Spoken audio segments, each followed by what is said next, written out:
CITU చాలా సంవత్సరాలు పోరాటాలు, ప్రతిరోధాలు. నేను నాటకం చేస్తున్నప్పుడు వీధి నాటకం మూలంగా ఇదే చేస్తూ వచ్చాను. నేనేం ఇప్పుడు కొత్తగా సమాజముఖి కార్యక్రమంలో పోరాటంలోనూ అప్పుడు నిలిచాను. ఇక్కడ కళాకారులను చూస్తుంటే ఇలాగే నాకు 18-20 ఏళ్ళు ఉన్నప్పుడు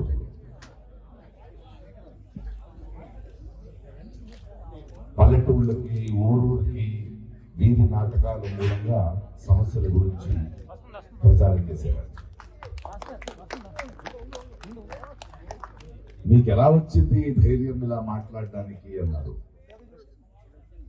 ఇలాంటి మూమెంట్స్, ఇలాంటి ఎన్నో గురువులు నన్ను పెంచారు కాబట్టి, నన్ను చెక్కారు కాబట్టి ధైర్యం. అండ్ ఎవరు అడిగారు, మీరు చాలా నిజాలు మాట్లాడతారు, ఎంత ధైర్యంగా మాట్లాడతారు అన్నారు. నేను చెప్పిన మహాప్రభు అబద్ధం మాట్లాడుతున్నాడు. అబద్ధం మాట్లాడడానికి ధైర్యం ఉండాలి, నిజం కాదు. ఎంత సిగ్గు లేకపోతే అబద్ధాలు మాట్లాడుతున్నారండి.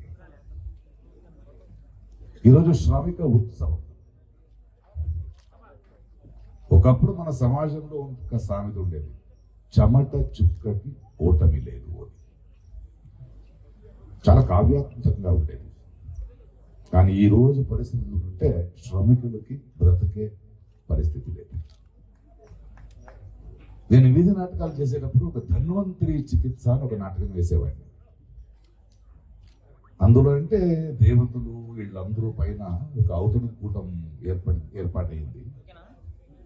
అక్కడ ఇంద్రుడు కూర్చొని భోజనం చేయాలి. అందులో అంటే భూమి నుంచి ఒక రోదన, ఒక ఆవేదన, ఒక ఏడుపు వినిపిస్తుంది.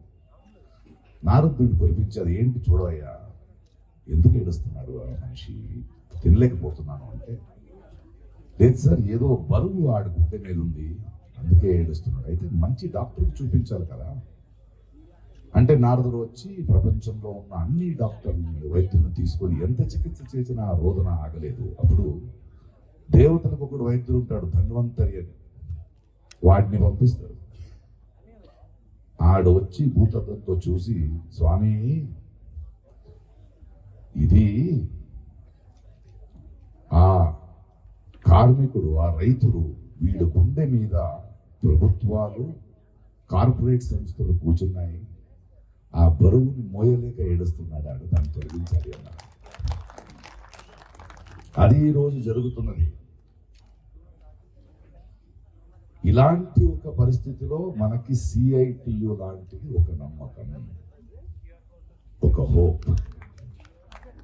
అన్ని రాజకీయ పార్టీలు వాళ్ళ బలం చూపించడానికి రౌడీలను పెంచారు. ఆ తర్వాత రౌడీలు చెప్పినట్టు వినాల్సిన పరిస్థితి ఆడకు వచ్చింది. ఈ రోజు కార్పొరేట్లను అలాగా పెంచారు. మనం ఒక ఇండిగోకి ఇంకొకరికి వదిలేసి మిగతా వాళ్ళు లేరు. వాడేం చేస్తాడు, నా మాట మోగును అంటాడు. జనాలు మనం ఏమవుతున్నామంటే, మనం ఎలా ఎక్స్ప్లెయిన్ చేయాలి, నాకు ఎలా కనిపించిందంటే, ఆడపిల్లలు, ముసలోళ్ళు, చిన్న పిల్లలు ఎవరు మనల్ని తంతున్నారని తెలియకుండా తిరుగుతున్నారు ఎయిర్పోర్ట్లో. అది అదాని ఎయిర్పోర్ట్. ఒకరోజు కూర్చున్నాడు నా దగ్గర కాఫీ తాగుతూ, సార్ పొద్దున్న నుంచి నాకు 12,000 రూపాయలు ఖర్చు అయ్యింది సార్. అదేంటారు, కాఫీ 360 రూపీస్ సార్. ఎయిర్పోర్ట్లు మారుతున్నాయి అంటున్నారు, కాదు, చెయ్యి మారుతున్నాయి. మన సొమ్ము కార్పొరేటైజేషన్, ప్రైవేటైజేషన్ అనేది మార్పు కాదది, చెయ్యి మారుతుంది. అంటే ఎలా చూస్తున్నారంటే, ఒక ఫుట్బాల్ మ్యాచ్ చూడడానికి మనం వెళ్ళాలి. మేము ఫుట్బాల్ మ్యాచ్ చూస్తున్నాం అనుకుంటున్నాం, మనల్ని ఫుట్బాల్ చేసేసారు వాళ్ళు. ఎవరు తంతున్నారో మాకు తెలియదు. అలా తిరుగుతున్నారు. ఏం చేయాలి? దీనికి గొంతెత్తాలి, పోరాడాలి. అదొక్కటే దారి, అదొకటే మార్గం. అందుకే ఆయన చెప్పారు, చాలా పెసిమిస్ట్గా ఎవడైనా అంటే CITU కానీ, ఇక్కడ ఉన్న ప్రతి ఒక్కరు కానీ, నేను కానీ, చనిపోయే ముందు చావకూడదు. బంధిస్తారు మనల్ని. మన ఎవడైనా గొంతేస్తే ఉమర్ ఖాలిద్ నుంచి అందరినీ బంధిస్తారు. నేను ఆడికి ఒకే చెప్పా, నువ్వు ఒక్క పక్షిని పంజరాల్లో పెట్టినా అది పాడేది స్వాతంత్రం కోరుకున్న పాటే, దాన్ని బంధించలేదు.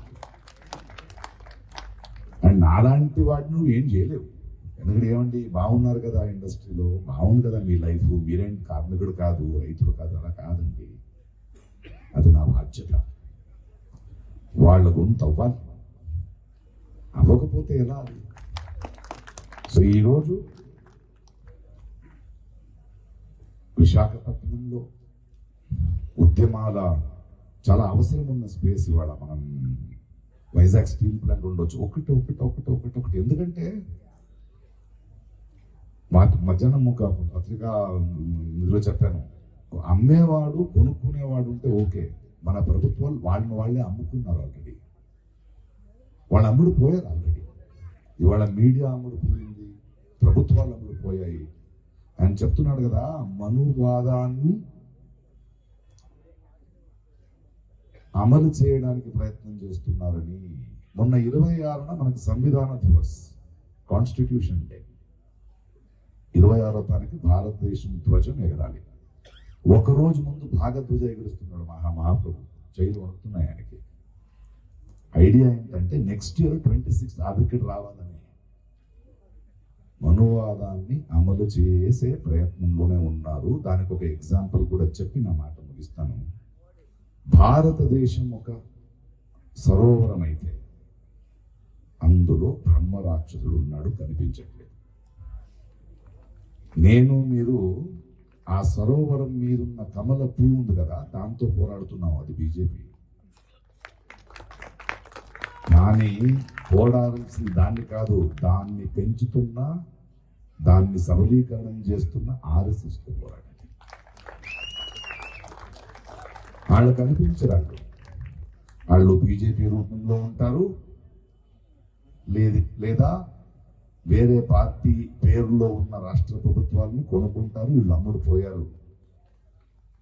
కంటికి కనిపించే ప్రభుత్వాలు వెనకంతా ఇళ్లే ఉన్నారు ఆర్ఎస్ఎస్.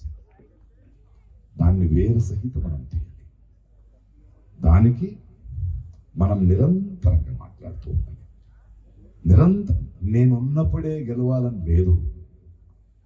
ఎందుకంటే వచ్చే తరాలు తప్పు చేసిన వాడిని క్షమించొచ్చో కానీ మౌనంగా ఉన్న వాడిని క్షమించదు.